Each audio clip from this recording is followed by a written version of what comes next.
SMK Negeri 2 Purworejo merupakan sekolah menengah kejuruan yang terletak di Jalan Kerajaan 1 Semawung Daleman, Kecamatan Kutoarjo, Kabupaten Purworejo, Provinsi Jawa Tengah. Sekolah ini berdiri sejak 1 Januari 1967 yang memiliki luas 11.475 meter persegi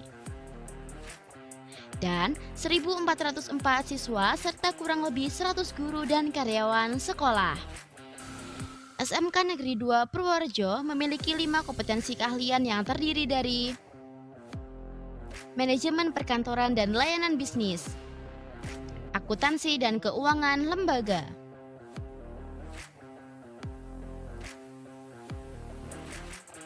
pemasaran, perhotelan,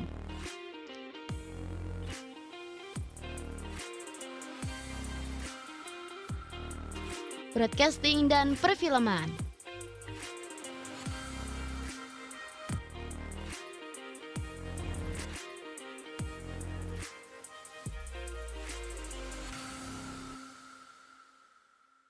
Assalamualaikum warahmatullahi wabarakatuh.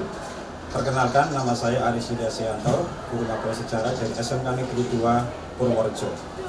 Pada kesempatan hari ini, 5 Maret 2024, kami sedang melaksanakan uji kinerja pembuatan video pembelajaran di dalam PPG Angkatan 1 tahap ketiga tahun 2023.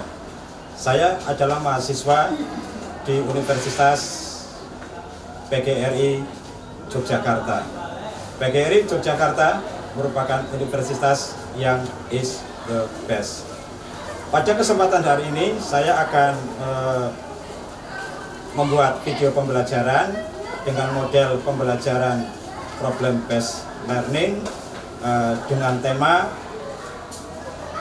perjuangan mempertahankan kemerdekaan Indonesia. Baik, untuk melihat selanjutnya video pembelajaran tersebut, ayo kita langsung menuju ke kelas. Oke, siap. Assalamualaikum warahmatullahi wabarakatuh. Waalaikumsalam warahmatullahi wabarakatuh. Selamat siang bagi peserta didik kelas 11 kakak hebat. Siang, Pak. Gimana kabarnya? Alhamdulillah. Baik, untuk selanjutnya kita berdoa dulu sebelum pembelajaran kita mulai. Saya mohon untuk Mas Timo untuk memimpin doa pada siang hari. Dipersilakan. Tempat duduk siap berdoa mulai. Bismillahirrahmanirrahim. Raditu billahi rabba wa bil islami dinan wa bi Muhammadin nabiyyan wa rasulah. Rabbi zidni ilma warzuqni fahma. Amin ya rabbal alamin. Beri salam. Assalamualaikum warahmatullahi wabarakatuh. Waalaikumsalam warahmatullahi wabarakatuh. Terima kasih, mudah-mudahan dengan awalan doa kita mendapat berkah, mendapat petunjuk dan hidayah dari Allah SWT, sehingga pembelajaran siang hari bisa berjalan dengan baik dan lancar, penuh dengan keberkahan dan kebermanfaatan. Baik, untuk menambah semangat kita, tolong berdiri. Nanti ikutin saya, ya. Saya akan mengatakan merdeka 3 kali. Nanti kalian ikuti merdeka, merdeka, merdeka. Kemudian NKRI adalah harga mati. Oke, kita mulai. Merdeka, merdeka, merdeka. Merdeka, merdeka, merdeka. NKRI adalah harga mati. NKRI adalah harga mati. Oke.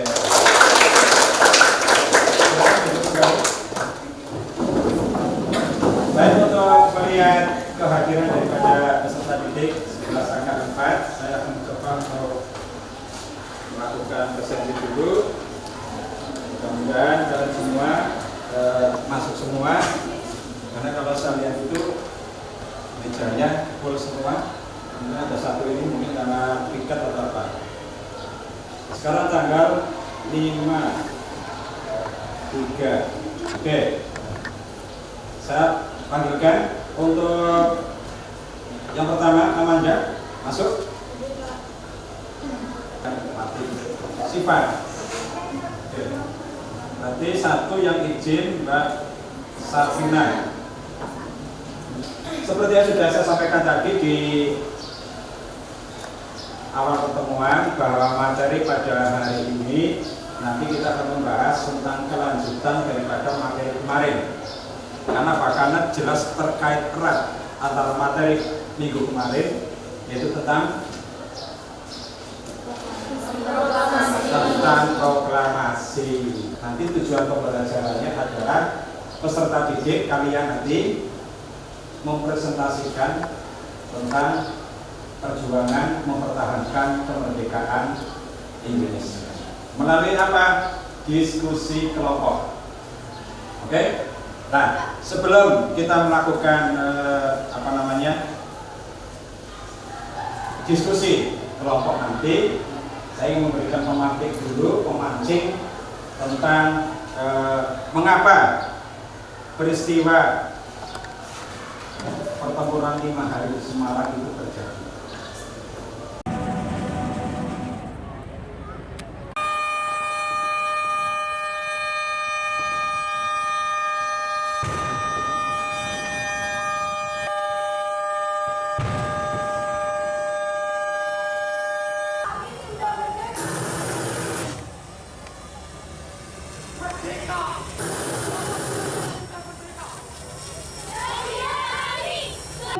Melepas kepergian Kakanda.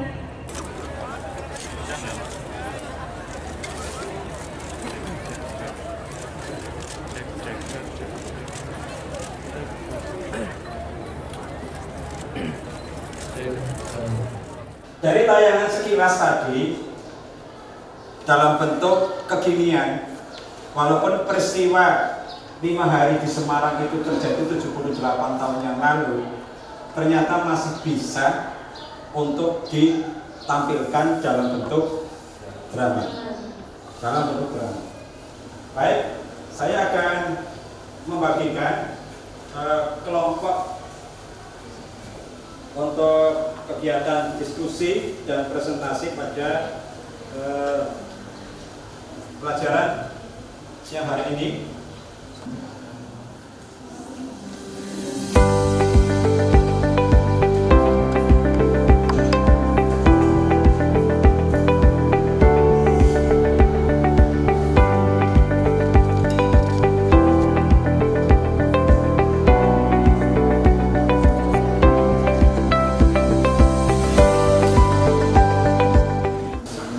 Assalamualaikum warahmatullahi wabarakatuh. Waalaikumsalam warahmatullahi wabarakatuh. Berdirinya kami di sini, kami akan mempresentasikan hasil diskusi kami terkait pertempuran 5 hari di Kota Semarang. Namun sebelumnya, perkenalkan saya Imolana Prasetyo, nomor absen 16 sebagai moderator. Saya Indah Sulistiawati, nomor absen 12. Saya Eka Ramadhani, nomor absen 12. Saya Dwi Briani, nomor 10. Saya Intan Abduladi, nomor absen 11. Saya Helen Safarinda, nomor absen 15. Saya Hanin Ismaya, nomor absen 14. Saya Femi Septiana Ramadhani, nomor absen 13. Dan saya Iqbal Nur Wahid, nomor absen 18. Berikut hasil diskusi dari kelompok kami terkait pertempuran 5 hari di Semarang. Sejarah pertempuran 5 hari di Semarang. 5 hari di Semarang terjadi tanggal 15 sampai 19 Oktober 1900. Karyadi dikejar kepada berlaku jalan Sumatera. Ia ditembak mati oleh Bupati. Peristiwa ini memicu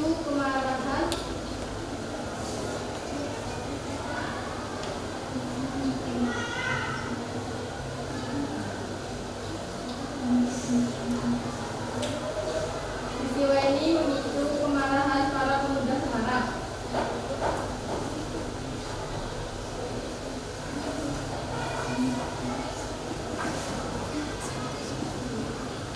Peristiwa lain terkait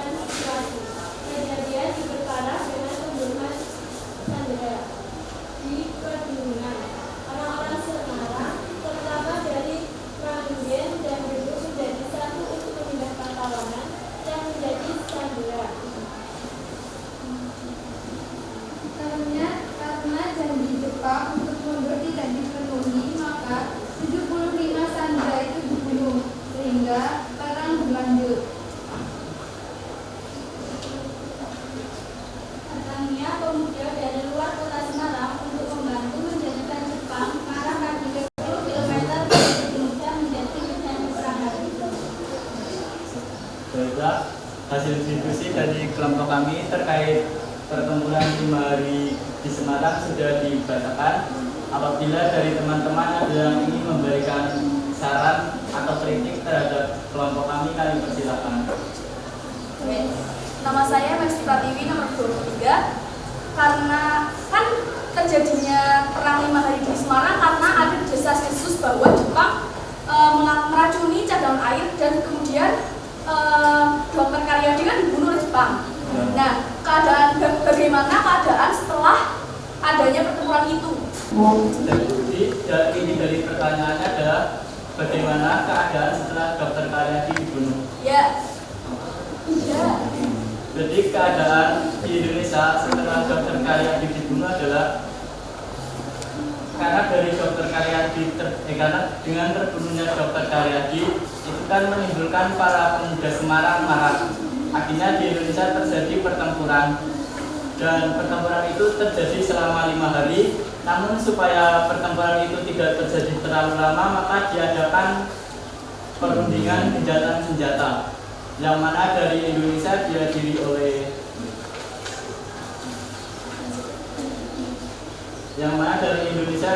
oleh Kasman Simadimulyo dan Mr. Sartono, sedangkan dari Jepang dihadiri oleh Letnan Kolonel Namura dan Komandan Tentara Dai Nippon.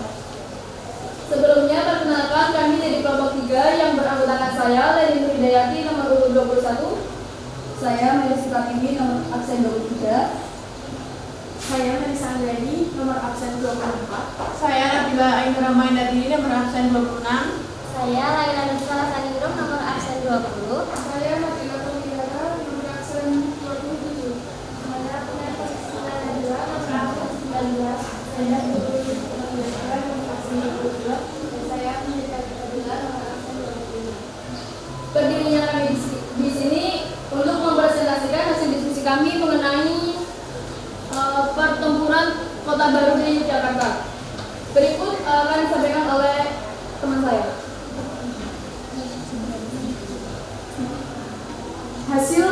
Hasil yang kita dapat, hasil diskusi yang kita dapat dari pertempuran Kota Baru di Yogyakarta.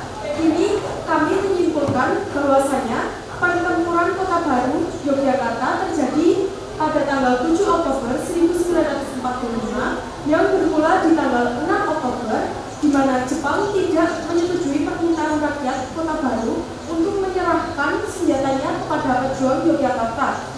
Hingga pada akhirnya terjadi penyerbuan ke markas Jepang oleh pejuang Yogyakarta. BKR dan polisi juga berikut serta karena telah memiliki senjata modern. Pertempuran itu tidak hanya kaum tua saja, tetapi para pemuda di sekitar Kota Baru ikut bergabung dengan nama Laskar Rakyat.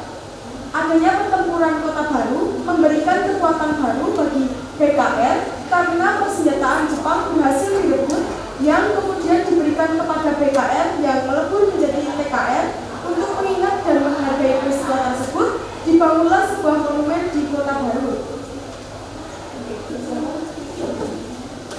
Singkatnya, saya Helisa Farinda nomor 15. Apa kepanjangan dari dan jelaskan? Dan apa? Baik, izin menjawab pertanyaan dari saudara Helen. TKR merupakan singkatan dari Tentara Keamanan Rakyat. Tugas dari Tentara Keamanan Rakyat yaitu mengamankan rakyat Indonesia. Terima kasih atas jawaban. Berdirinya kami di sini untuk mempresentasikan hasil diskusi kami mengenai pertempuran 10 November di Surabaya.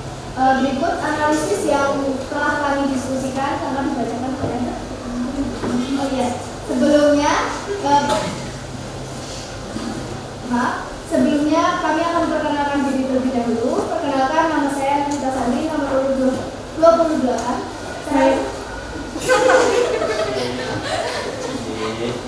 Saya Nabila Anggreni nomor absen 29. Saya Siva Aulia nomor absen 36. Saya Tanda Dusman India nomor absen 41. Saya Cynthia Wira Rahayu nomor absen 33. Saya Susi Kurniawati, nomor absen 35. Saya Siti Desi, nomor absen 24. Saya Safira Fani Aprilia, nomor absen 32. Berikut penjelasan materi yang akan disampaikan oleh Sosok. Pertempuran 10 November dipicu oleh ketegangan antara pasukan Belanda dan para pemuda Indonesia yang menginginkan kemerdekaan. Pasukan Belanda berusaha merebut kembali kendali atas Indonesia setelah proklamasi kemerdekaan Indonesia pada 17 Agustus 1945.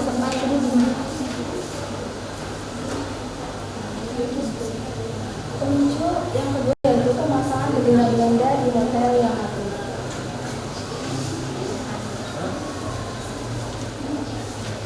Pada pertempuran Surabaya, menewaskan AWS melalui Mayor Jenderal Robert Nisbet ditunjuk untuk membagikan posisi Malawi.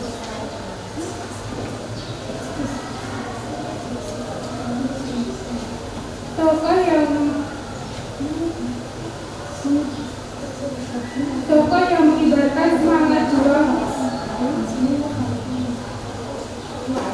Tokoh yang mengobarkan semangat juang anak Surabaya adalah Bung Tomo.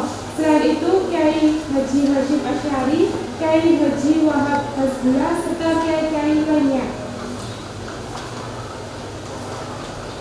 Pada akhirnya, pertempuran Surabaya memakan korban jiwa 6.000 sampai 16.000 pejuang dari Indonesia. Sedangkan dari ABNI, 600 sampai 6.000 orang, sebanyak 200.000 rakyat sipil mengungsi dari Surabaya ke daerah yang aman. Setelah pertempuran Surabaya terjadi, Soekarno menetapkan pertempuran Surabaya yang terjadi tanggal 10 November sebagai Hari Pahlawan. Berdasarkan hasil diskusi yang telah kelompok kalian sampaikan, tolong jelaskan fakta penyebab terjadinya pertempuran 10 November di Surabaya sehingga menjadi salah satu peristiwa bersejarah di Indonesia. Salah satu pemicunya yaitu karena pasukan Belanda itu mengibarkan bendera Belanda di atas hotel Yamato. Jadi pasukan Indonesia merasa keberatan karena negara kita Indonesia. Jadi pemuda di Indonesia memanjat tiang bendera yang di atas hotel Yamato lalu merobek bendera berwarna biru milik Belanda sehingga yang dibuka hanyalah bendera merah putih. Jadi itu salah satu faktor yang menyebabkan terjadinya peristiwa 10 November itu menjadi peristiwa yang sangat bersejarah bagi bangsa Indonesia. Halo, selamat siang teman-teman. Bagaimana nih kabarnya siang ini teman-teman? Alhamdulillah. Semoga senantiasa dalam lindungan Allah ya. Ya. Yang terhormat Bapak Aris Mulyas Yanto SPD dan teman-teman yang kami sayangi dan kami banggakan.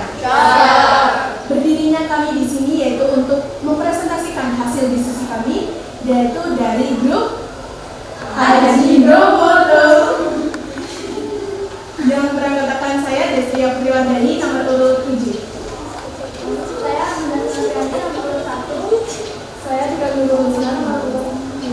Saya nomor urut 3. Saya Dara Madani, nomor urut 4. Saya Budi Widiana Rasa, nomor urut 5. Saya Dela Fitriani, nomor urut 6. Saya Dina Sofyan, nomor urut 8. Saya Rita Ismawati, nomor urut 9. Nah, pada kesempatan kali ini nanti kita akan berdiskusi lebih lanjut bersama teman-teman terkait analisis keterkaitan kedatangan sekutu dan Belanda di Indonesia. Baiklah, yuk kita simak pemaparan materi berikut ini.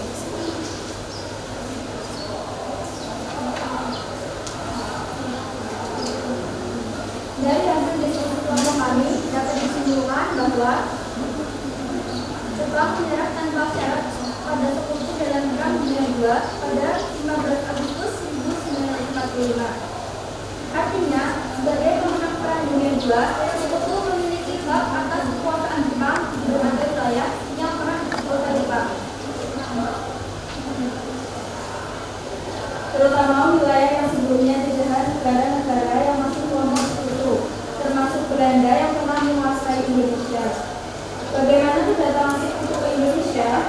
Sekutu masuk ke Indonesia diboncengin Netherlands English Civil Administration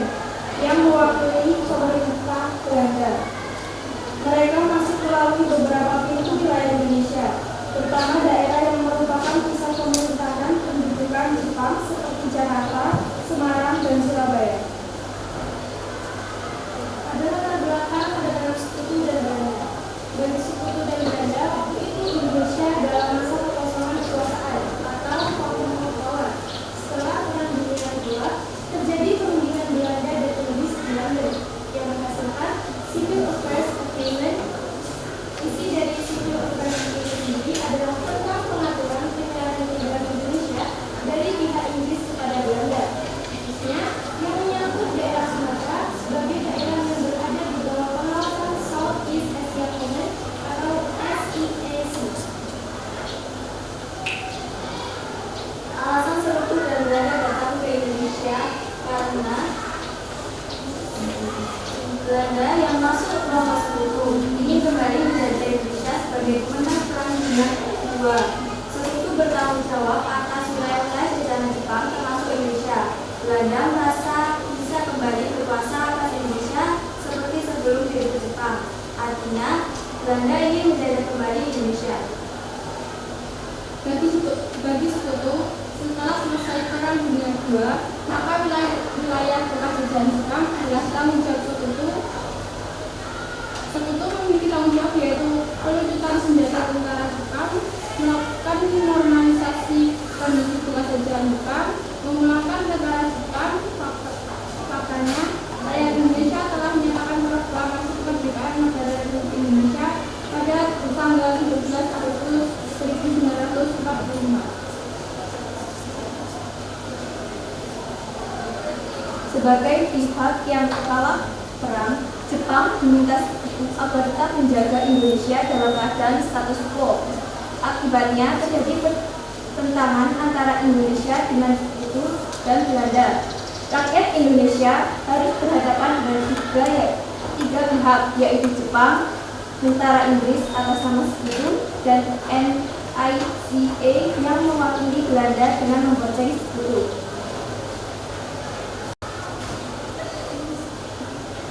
Nah, itu dia segi pemaparan terkait analisis keterkaitan kedatangan sekutu dan Belanda di Indonesia sebagai bahan diskusi kita kali ini. Sebelumnya, perkenalkan nama saya Maulana Prasetyo, nomor absen 16.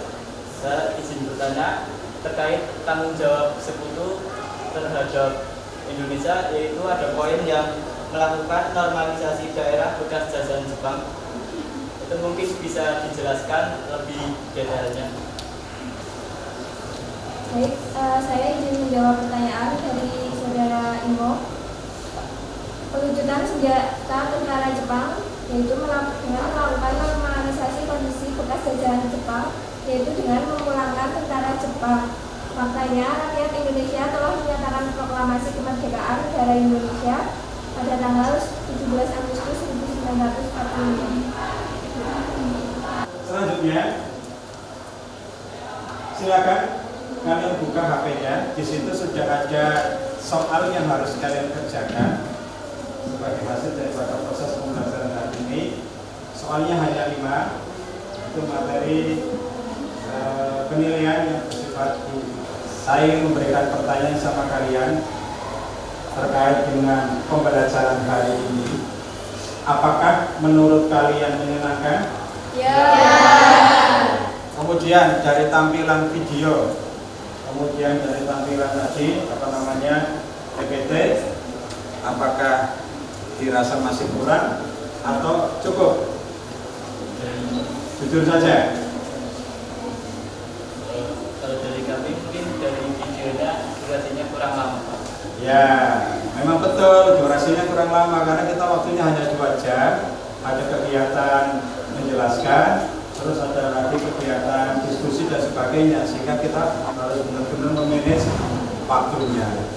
Jadi saya pilihkan yang hanya beberapa menit saja, rata-rata di bawah 5 menit. Terima kasih atas masukannya. Nanti kedepannya bisa saya tampilkan dalam video utuh 1 jam, nggak masalah, 1 jam pembelajaran. Setelah itu kalau menganalisis video pembelajaran tersebut.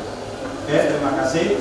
Mudah-mudahan nanti kedepannya bisa saya tingkatkan lagi inovasi media yang bisa saya gunakan supaya menjadi ketertarikan bagi kalian. Terus untuk materi pembelajarannya, apakah materi tentang perjuangan mempertahankan kemerdekaan itu menjadi materi yang menyenangkan? Ya, harus. Kenapa? Karena itu materi bangsa kita, bukan materi negara lain. Nah, karena Indonesia sudah berhasil mempertahankan sampai tahun 2024, maka tugas kita selanjutnya adalah benar-benar menjaga agar tidak ada yang mengoyak-ngoyak. Kemarin ada kejadian kan, bom yang di Sarinah, di Makobrimob dan sebagainya, itu kan bagian daripada upaya menggoyahkan persatuan Indonesia. Maka materi ini menjadi sinkron menyambung. Bahwa untuk mengisi saja kita masih banyak gangguan. Oke, terima kasih atas masukan daripada kalian. Kemudian dari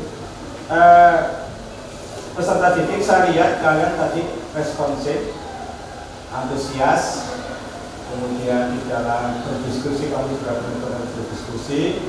Kemudian ketika mempresentasikan di depan juga kalian berusaha untuk bisa memaksimalkan apa yang kalian kuasai tentang metode di dalam presentasi kelompok di depan kelas.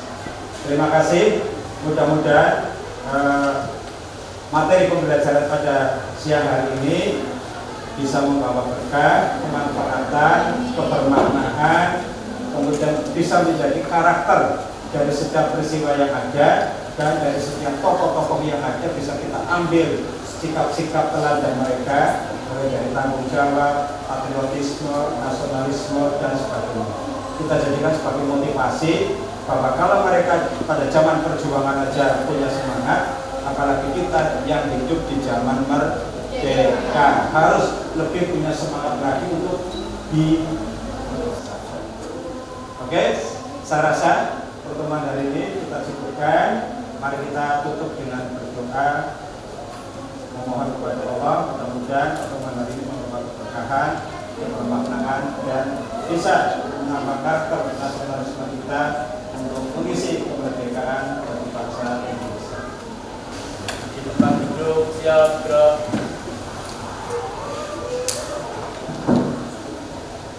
Berdoa mulai. Bismillahirrahmanirrahim. Wa asri innal insana fi khusrin illa alladziina aamanu wa 'amilus sholihati wa tawassaw bil haqqi wa tawassaw bis sabr.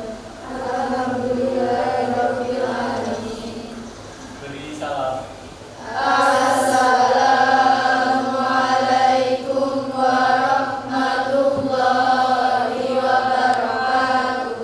Waalaikumsalam warahmatullahi wabarakatuh. Terima kasih. Selamat siang. Silakan kalian bisa melanjutkan pada materi pembelajaran. Oke,